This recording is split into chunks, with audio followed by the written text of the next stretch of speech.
आज बच्चों हम लोग पढ़ेंगे कक्षा 10 के पाठ 5 सूर्यकांत त्रिपाठी निराला जी की जो कविताएं हैं उसमें दूसरी कविता अट नहीं रही है कि प्रश्न। आपके पाठ्य पुस्तक में 5 प्रश्न हैं, अट नहीं रही है कि उसको देखते हैं। पहला प्रश्न है, छायावाद की एक खास विशेषता है अंतर मन के भावों को बाहर की दुनिया से सामंजस्य बिठाना। कविता की किन पंक्तियों को पढ़कर यह धारणा पुष्ट होती है? अभी छायावाद जो हमारा इतिहास है, हिंदी साहित्य का इतिहास, उसमें जो आधुनिक काल था उसमें छायावाद था। उस समय के कवि जो थे वो भक्ति भाव से परेशान हो चुके थे और भगवान से उनको कुछ ज़्यादा शांति नहीं मिल रही थी, तो उन्होंने अपने मन की बातों को कहना शुरू कर दिया था। और ये मन की बात को कहना छायावादी कवियों की एक प्रमुख विशेषता रही है। तो आपको यहाँ पर पंक्ति छांट कर बतानी है।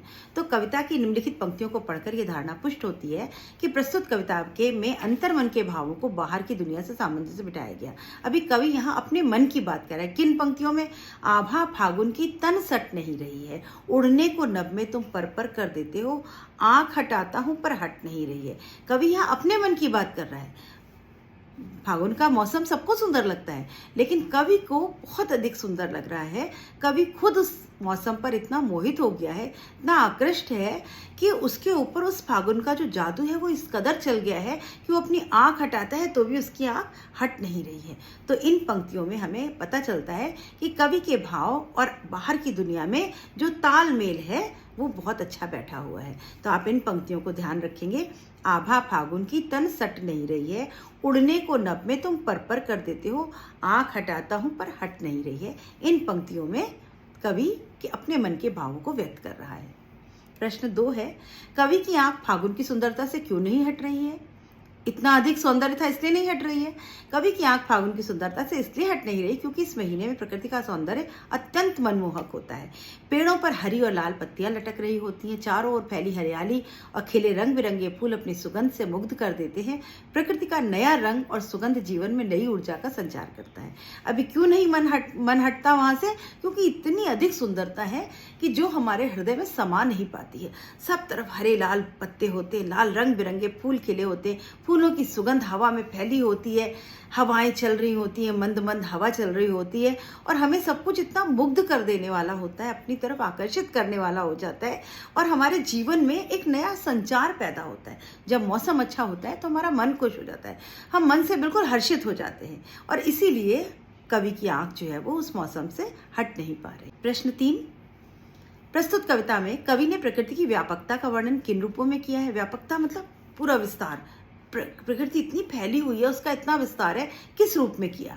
प्रस्तुत कविता में कवि ने प्रकृति की व्यापकता वर्णन निम्नलिखित रूपों में किया। पेड़ पौधे नए पत्ते पाकर खिल रहे हैं। क्या क्या हो जाता है, क्या क्या परिवर्तन होते हैं प्रकृति में, ये आपको लिखना है।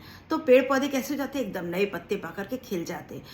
फूलों की खुशबू वातावरण में फैल जाती है, डालियां कहीं हरी तो कहीं लाल हो जाती हैं, बाग बगीचों में चारों तरफ हरियाली छा जाती है, फूल सब तरफ रंग बिरंगे फूल खिल जाते हैं, पक्षी जो है वो नभ में उड़ने को तैयार हो जाते हैं, उनके पंखों में एक नई स्फूर्ति आ जाती है, एक नई चेतना आ जाती है। और अब मनुष्य की आंख हटाना भी चाहो तो उस सौंदर्य से हम आंख हटा नहीं पाते। तो इन सब बातों का वर्णन किया। तो जितनी भी बातें आपने कविता में पढ़ी उन सबको आप यहाँ लिखेंगे कि प्रकृति की व्यापकता, प्रकृति को किस तरह विस्तार उसने दिया, कि प्रकृति में क्या क्या परिवर्तन होता है फागुन के मौसम में। चौथा प्रश्न है, फागुन में ऐसा क्या होता है जो बाकी ऋतुओं से भिन्न? जो कुछ आपने अभी इसमें लिखा वही आप लिख सकते हैं।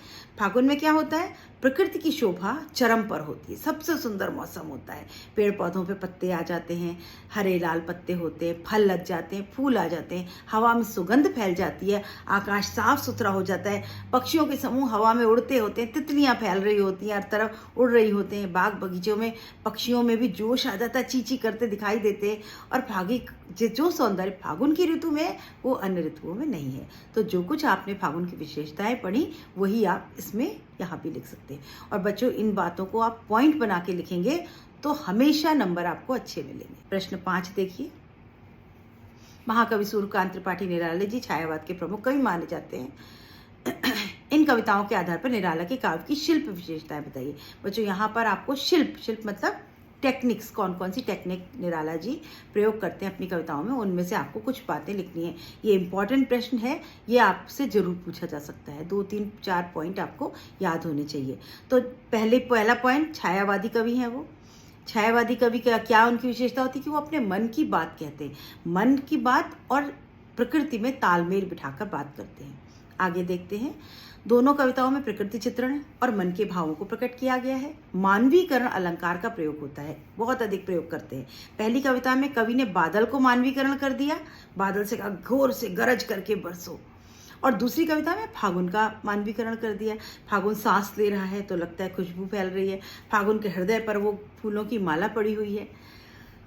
कविताओं में तत्सम शब्दों का उचित प्रयोग किया गया। तत्सम शब्द मतलब शुद्ध शब्दों का प्रयोग किया गया है। गीत शैली का प्रयोग, शैली कौन सी है? गीत विधा। गीत विधा जहाँ पर एक पंक्ति की पुनरावृत्ति होती है और गाया जा सके, वो गीत शैली, तो गीत शैली में लिखा गया है। लयबद्धता है, लयबद्धता मतलब बड़ा अच्छा मीट्रिक पैटर्न है। बाद में तुकबंदी इनकी बहुत अच्छी है।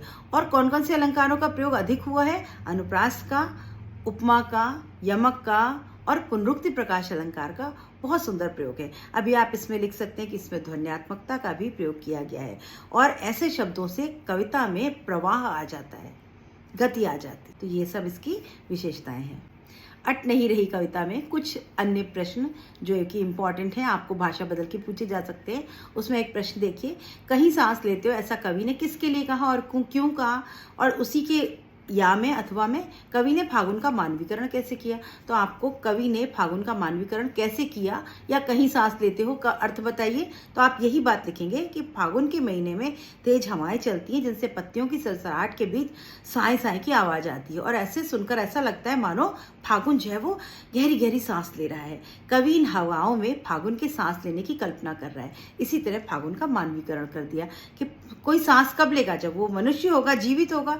तो यहाँ पर फागुन मास जो है वो सांस ले रहा है, और उसके हृदय पर जो उर पर जो फूलों की माला है उससे वो सुगंध जो है वो हर तरफ फैल रही है। तो यहाँ पर फागुन का मानवीकरण किया। अट नहीं रही कविता का प्रतिपाद्य अपने शब्दों में लिखिए। अभी प्रतिपाद्य का अर्थ होता है बच्चों उसका सारांश, उसका जिस्ट आपको अपने शब्दों में लिखना है। तो कविता में फागुन महीने का सौंदर्य का वर्णन है। इस महीने में प्रकृति का सौंदर्य कहीं भी नहीं समा रहा और धरती पर बिखर बिखर गया है। इस महीने सुगंधित हवाएं वातावरण में महका रही हैं, पेड़ों पर लाल हरे पत्ते, फूलों का सौंदर्य और बढ़ गया है। इसमें मन में उमंगें भरने लग गई हैं और मन जो है वो खुश हो गया है। तो बच्चों ये थे कुछ एक्स्ट्रा क्वेश्चंस। कविताएं छोटी सी हैं तो उन पे प्रश्न भी बहुत ज़्यादा नहीं बनते। आपको वही बात लिखनी है, भाषा अलग होगी, आप भी अपनी भाषा को बदल करके किसी भी प्रश्न का उत्तर लिख सकते हैं। तो बच्चों मिलते हैं अगले वीडियो में अगले पाठ के साथ।